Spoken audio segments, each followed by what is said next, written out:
Well, I got lucky because I don't know anything about spirits really, so I just picked one. No, if it tastes good, That then label looks pretty. So anytime you're ready to start, I got a good I can introduce my new guest. Yes.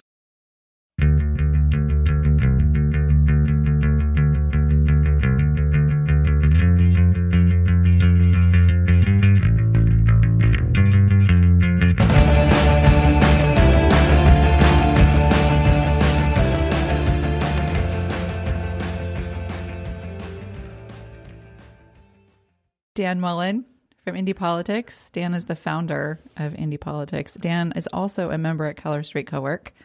And I'm kind of super excited. I shouldn't say this out loud, but I'm gonna because it's Dan. I have a number of favorites at Color Street. You are not. I do. And there's, like I said, there's a number of them and they're all for different reasons, but Dan's one of them. And Thank you. Dan is a part of my mastermind group as well. And he comes in not consistently because he's got a lot going on. I mean, it is election season. I come in every day. No, to the mastermind. Yeah, that's true. Because he's very busy. So anyway, he offers really great advice. And he's been very helpful with some of our members in our masterminds. But anyway, so this is Dan Mullen. Dan, this is Phil. Phil, this is Dan. What's up? Welcome. We're doing the not Hello. corona touching each other. Yeah, we're not touching each other because of this corona hysteria. Do you do the elbow? Hysteria? Or do you do the feet? I'm still shaking hands. I'm breaking all sorts of You rules. are? Yeah. Has anybody looked at you funny? I've been like, no, don't. Am I the first person to leave you hanging? No. Oh, okay. What's your reaction when somebody leaves you hanging? What do you say? It doesn't matter. We've been through so much in Sonoma County. It just feels like, even though this is a national crisis, it feels like, I remember the fires just last year. Yeah. And 2 years before that, even. 2 years before that. But last year in particular, and because it's more recent, just staying up late at night, wondering if Healdsburg and Windsor were going to make it through the night. Right. And it's not as urgent as that. Yeah.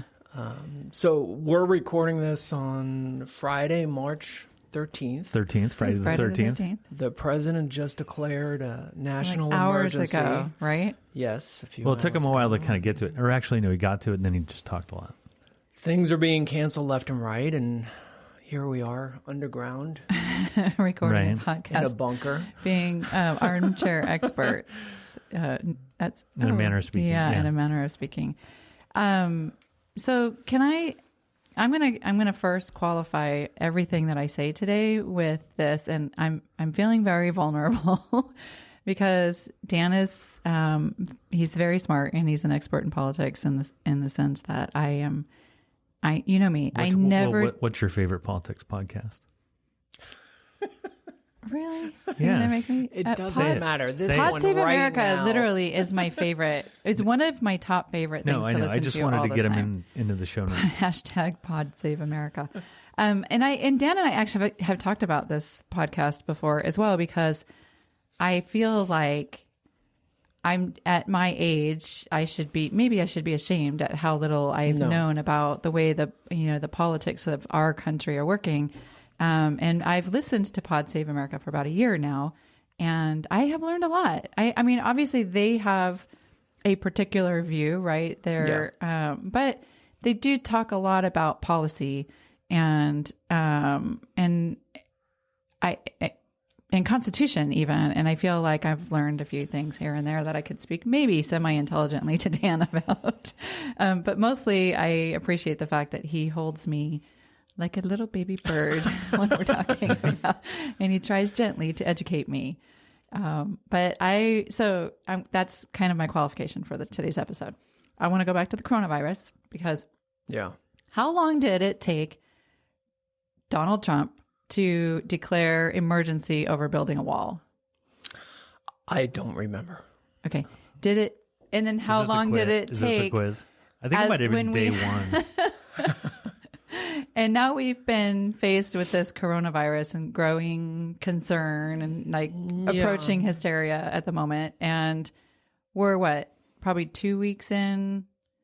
I mean, we're a few weeks we in, here in the States, in the terms of like us being aware and all of that kind of stuff. That's the scary part. We're Well, he was probably a few more weeks like in. 6 weeks in. Yeah, he was in denial for a long time. He doesn't want this to mess up his reelection effort. Yeah. Well, my point exactly is like his focus is on the wrong thing. I think we have people Himself. What's it his, has what's been his for the job? last 3 years. I think his job is to protect everyone.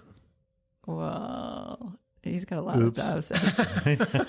Also, and there's something else very controversial I learned this week, but we'll dive into that a little bit later. I might need another couple sips of my cocktail before I can feel brave about it. But tell us, so 2 weeks ago, we had the election, or about a week and a half ago. A week and a half ago. Yeah, 10 days. I was in New York at the time, so it wasn't as big of a deal while I was there. But of course, I was like screaming on Facebook, everybody vote, everybody vote. Yes.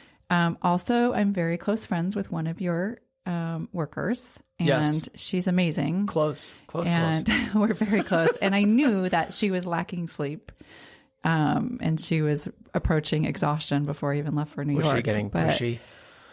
No, more like she was just sleeping a lot. Any moment she could get. Way to out that behavior a little bit. And so I was gone, and I was anticipating that the day after, on Wednesday, the two of you would be both like head under covers sleeping. Yeah. But since I've been back, you guys have been putting in some serious freaking hours. What's going on? So in excuse me, in politics, there's what we call a 4-year cycle. And the presidential election year is the busiest out of that 4-year cycle. So the year after a presidential election year is the least amount of work. And then you go into the even year after that, you get gubernatorial stuff. And that's kind of your second busiest out of the 4 years. Then you're ramping up in the odd year before the presidential year. And that's kind of maybe your third busiest year. Like your midterm years? Well, the midterms, last midterm was 18. So in 2019, we're getting ready for 2020, for example. So it's kind of slow, not as busy as 2018. 2020, that's when we make all our money. Yeah. But you don't get like even a couple of days to crash after Super Tuesday? We have weekends, so. Well, he's got 2021. He's got all of 2021 to get some rest. So for you, let's first of all explain a little bit to Phil and to the listeners what your role in the political world is. What you do. I work at politics do. I work primarily on political campaigns, which means that I consult to candidates, ballot measures, on occasion governments, in order to advise them on what they need to do to message delivery, right? Educate, communicate to voters, especially to voters. That involves everything from concept to delivery on advertising, strategizing what voters to go after, what are your likely voters. Your likely voter universe will change from election to election. So in 2019, we had two small city council races at the end of the year. They were both, 50, 60% turnout, something in that range. This year, we're going to be looking at 80 to 90% turnout for the end of this year. It was very touch and go in terms of how much turnout we were going to have in March in California, because we've never really had local elections, and I primarily work on local elections. We've never really had local elections in March of a presidential election year before. Historically, California elections have been in June. This year, they were in March. And in retrospect, thank God, because if we were trying to run an election in these conditions, that would be very difficult. Yeah. Just earlier today, a few hours ago, Louisiana postponed their primary statewide by, I think, 6 weeks or so, maybe 2 months. Because that's creepy. Coronavirus. Yeah. So it's funny. That was not even on my radar until earlier this afternoon as well. I was talking to a friend, and he made a point about, just because our primary election is done doesn't mean that there aren't so many more, right? And he brought this point up. I'm like, oh crap! Like, there's all these other elections that are happening where people are going to be like shoving into a small space, and what's going to happen? One after another in a small space where they're coughing and Oh my sneezing. God, I want to gross out right now. You want to gross out. You made weird gestures and reached for a trash can. Oh. Yeah. So this is would this be unprecedented? Well, the whole thing is unprecedented. Yeah. Like this. Yeah. Turn off Especially your with the internet. phone ringer. No. This is a no phone. It's from Meadow School. Did you see that sign up there? It's a quiet zone. All right. Did your kid's school just get canceled? I don't That's know. very possible, watch it. right? At this point. I know I'm curious because next week for my son is spring break. So the school's out anyway, but I had him enrolled in like after school camp, which is going to be all day camp right at their school. So it's not like and I'm waiting for the moment where they're going to be like, nope, sorry, we're not going to, I don't know. I had a discussion today with somebody about the kids are pretty much carriers, right? They're not necessarily being affected, right? And they're all, they could have it for 2 or 3 days before symptoms are showing. So you don't even know.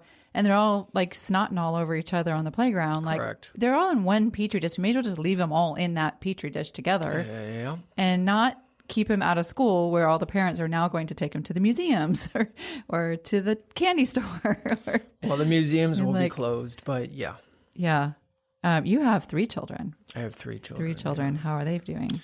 Is there an age window or? 8 to 11. 8 to 11. Got Wow. Twins. You were twin 8-year-olds. Oh, gotcha. Okay. Yeah. I'm what am I? I'm 7 and 10. Yes. Yeah. So like really Similar we're windows. all in the carrier coronavirus carrier stage. The incubators. Oh, okay. So back to this past election. How did your candidates do? How many did you have? We And how had did 3 they do? candidates and they all won. Oh, So it was very because good. you're a genius, a communications genius. I appreciate that, but good candidates, good races. We were very diligent in our work, and our biggest candidate was a county supervisor's race where we unseated an incumbent for the first time in Sonoma County in 36 years. Wow. You're welcome. Yes. Congratulations. Did you vote? Thanks to Phil Yeah, and his vote. Might have been no. So I actually didn't remember how that race ended, but Levine lost. No. That's a totally different race. Oh, I was thinking supervisor. Is he a supervisor or is he He's a state assembly State assembly. Oh well. Did he See, win? I don't feel so bad now. Do you remember? Thus far, yes. Okay. Oh, it's still not. It's still not ready. He's sitting over there with us. He's just going to reel us in and see how many how many he's like- potholes that we he's like, land "Hey, in I'm on the way. Hoping to work for that guy. He's easy. What is the? Is there a particular? I mean, basically, we've got 2 sides of the aisle, right? Do you I'm on the tend to work Democratic side. Democratic side. Okay. Yeah.